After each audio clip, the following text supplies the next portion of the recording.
Can't believe this thing's still here. There's an old EPL-KONE SEMAG. The only thing that's been changed on it is the buttons. I don't think the indicators work properly.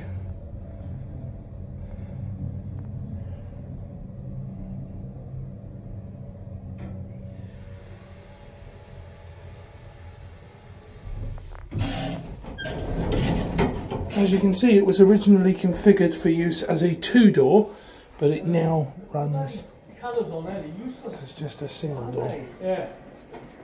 And that's the way it's down. Okay, ready to go back down.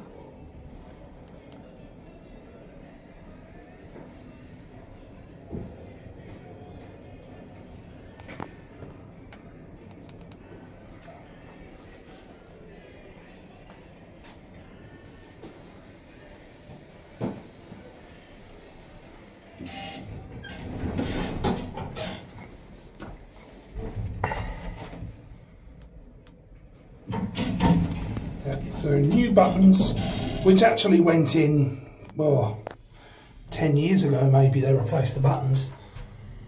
But yeah, still maintained by KONE. Looks like there was once a button panel here maybe. And yeah, the old rear doors that are no longer used.